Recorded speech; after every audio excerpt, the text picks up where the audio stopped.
Pak Jokowi memutuskan di Solo tidak tercapai hasil mediasi, lanjut ke persidangan. Anda juga diadukan di Mapolda Metro Jaya dan di Polres Metro Jakarta Selatan, Mas Ruyo. Apakah ini memberatkan posisi Anda? Enggak lah, inilah justru bentuk konkret dari merendah-rendahkan pengadilan, menghina pengadilan. Siapa yang bilang dia akan datang kalau dipanggil pengadilan? Nyatanya, ini fakta. Tadi siang tuh ada mediasi yang seharusnya dia datang. Dia nggak datang, malah nemuin nyanyi di rumahnya. Padahal ada orang, kecuali orangnya di luar negeri loh ya. Para pelapor yang pakai alasan nggak jadi lapor karena ditunda karena lagi di luar negeri. Oke, ini Jokowinya ada di Solo, ada di rumah, malah menemui penyanyi dibanding datang ke persidangan. Kalau ke persidangan bawa ijazahnya, insya Allah ya Pak Dr. Taufik dan para penggugat di Solo itu clear, itu udah selesai. Lah malah enggak. Apa? Semua orang Indonesia pasti mencatat kata-katanya. Saya akan bawa kalau kita pengadilan. Tadi Solo itu yang minta siapa? Pengadilan kan? Jadi nggak datang, udahlah jelas gitu. Jadi masih dari sini udah kelihatan inkonsistensinya. Bang Freddy merespon pernyataan Mas Roy ini?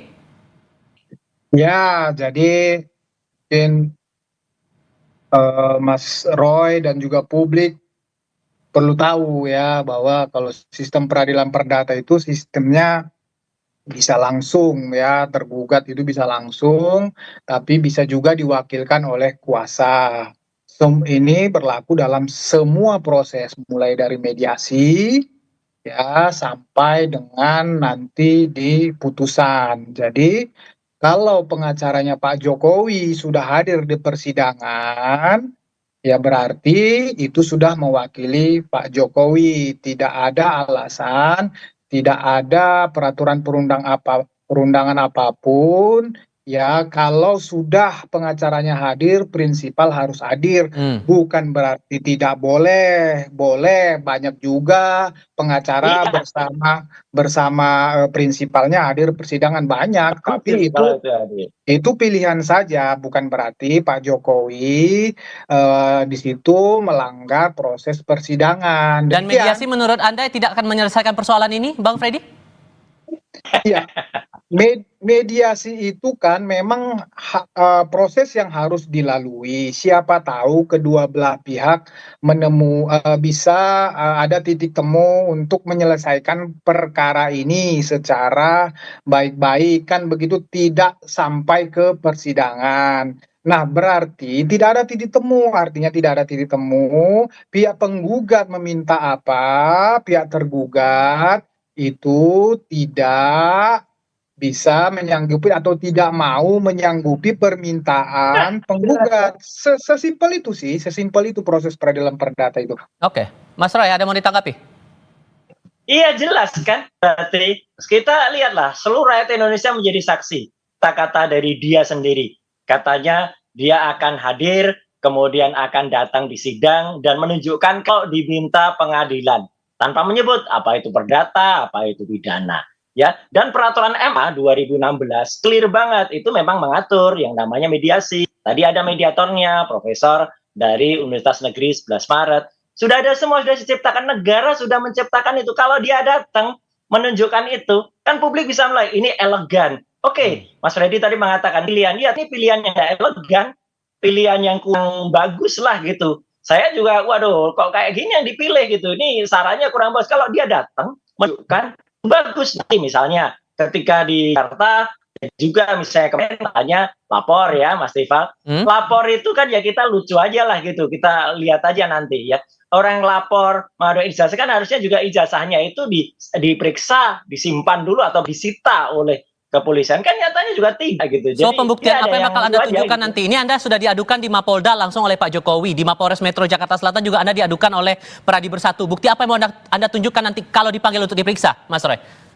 Loh, Kak, saya sesuai konsisten ya. Jadi artinya ketika itu saya akan tunjukkan bukti-bukti pemeriksaan primary evidence ketika saya memeriksa skripsi waktu itu, dan ketika saya memeriksa apa yang ditunjukkan oleh kader salah satu Partai SI itu, dan yang ditunjukkan oleh Dekan Fakultas Kehutanan Dr. Sigit Sunarta yang mengisi itu berupa fotokopi. Kalau fotokopinya dan yang diposting itu sinkron, ya berarti itu bisa dianalisis. Kalau nanti misalnya ternyata yang di tempat lain, nah ini malah jadi soal ini, jadi berita. Jadi selama ini yang dipakai untuk yang disebut ijazah itu apa? Tapi sekali lagi, skripsinya itu abal. Skripsinya tidak patut dan tidak layak. Skripsinya kita berani main 99,9% itu adalah palsu. Kalau skripsinya palsu, ibaratnya Mas Steve, ini kayak telur. Kalau telurnya busuk ya nggak akan netes jadi ayam. Nggak mungkin telur busuk menetes jadi ayam. Itu ya kalau skripsinya busuk, ya mungkin ijazahnya jadi. Bung Freddy, Mas Roy masih tetap pada pendiriannya. Menurut Anda itu cukup tidak? Atau masih harus ada hal yang dibuktikan lagi menurut Anda? Ya, silahkan aja nanti disampaikan penyidikan. Tapi begini, proses penyidikan itu, misalnya perkara ijazah palsu ini, jadi begini, nanti kemarin kan waktu Pak Jokowi melapor, karena sehubungan dengan ijazah palsu, jadi Pak Jokowi bawa ijazahnya, ada yang bilang ijazah gua palsu nih, ijazah saya palsu nih, itu bohong, itu fitnah, aku punya ijazah asli nih, aku mau melapor nih ijazah asliku, ditunjukin lah, kemudian dilihat penyidik, ya dilihat diperiksa-periksa, oke ada dasar Pak Jokowi untuk melaporkan itu, makanya laporan diterima, kemudian berproses, kemudian nanti dipanggillah para saksi yang berhubungan dengan itu. Nah nanti kalau misalnya ini sampai ada tersangka, kemudian lanjut ke proses persidangan, ada tersangkanya, ada terdakwanya, nah itu nanti di persidangan, sebelum masuk ke persidangan, penyidik akan memeriksa ini sehubungan dengan ijazah tersebut. Itu kan yang mengeluarkan UGM, misalnya mengeluarkan UGM. Jadi nanti ya ijazah itu akan ditanya kepada UGM. Ini kata Pak Jokowi, dia di alumni UGM, ini ijazahnya apakah benar? Bagaimana Anda bisa membuktikan bahwa Pak Jokowi alumni atau ijazah ini benar? Nanti berdasarkan dokumen-dokumen yang dimiliki oleh UGM, kemudian UGM menyatakan, oh ijazah Pak Jokowi itu benar, asli kami yang mengeluarkan, dan seterusnya. Kemudian udah sampai selesai penyidikan, kemudian ini berlanjut ke persidangan. Di persidangan juga akan begitu, UGM juga dipanggil, akan ditanyain, seterusnya seperti itu. Kalau di-challenge misalnya oleh tersangka atau terdakwa, nanti silakan bisa di-challenge seperti yang Mas Roy sampaikan tadi, ya silakan di-challenge, menurut kami ini palsu, menurut kami ini begini, silakan. Itu kan dengan perspektif Anda ini, apakah ada kemungkinan Projo juga buat bikin aduan juga ke polisi nih, Bang Freddy? Oh enggak, gini. Kami kebetulan kemarin kita ketemu Pak Jokowi, jadi Pak Jokowi menyampaikan, memang Pak Jokowi jujur Pak Jokowi menyampaikan dia sedikit terkejut sebetulnya dengan ramainya katakanlah masyarakat publik ataupun relawannya melaporkan ini. Makanya beliau bertindak langsung laporkan biar ini tidak semakin terus bergulir, semakin banyak pihak-pihak yang dilibatkan dalam perkara ini. Jadi kami juga waktu itu menyampaikan, Pak kami mau lapor nih di seluruh Indonesia, Projo akan melapor. Oh nggak usah, nggak perlu lagi, sudah cukup. Begitu, jadi Projo tidak akan melaporkan masalah ini lagi, Mas. Ini kan posisi Pak Jokowi sudah tidak lagi menjabat sebagai kepala negara, Mas Roy. Kenapa kok kemudian masih dikejar-kejar juga urusan ijazah palsu ini di mata Anda, Mas? Apa yang mau Anda kejar sesungguhnya? Jangan lupa, Mas, bulan Februari 2025, baru 3 bulan yang lalu, ya kalau lupa tolong diingatkan ya, Mas dan Mas Reddy kalau ketemu. Dia itu sekarang pejabat negara lagi sebagai Dewan Pengarah Danantara. Jadi sebagai Dewan Pengarah Danantara itu pejabat publik.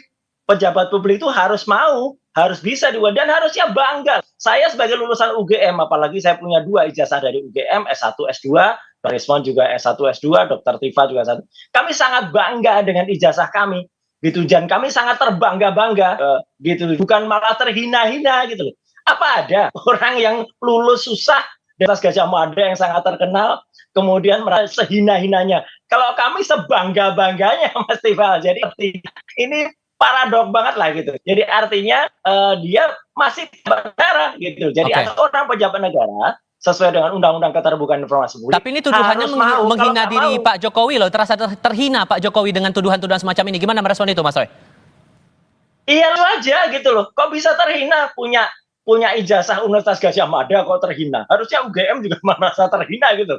Kalau dikatakan ada orang yang kemudian tidak bangga dengan ijazahnya gitu. Jadi kalau ini kan statement aja biasa gitu loh. Kita mempertanyakan, dan peneliti itu mau terlindung di bawah kampus atau dia independen kayak saya Dr. Rismon, itu punya hak ya, hak profesional hak publik untuk kemudian melakukan kalau ada yang kurang dan kalau ditanyakan misalnya, kok hanya Pak Jokowi aja? Enggak, kalau ada tokoh publik yang lain yang misalnya kemudian kita curious ya, atau kita kepo, mungkin ijazahnya nggak benar nih.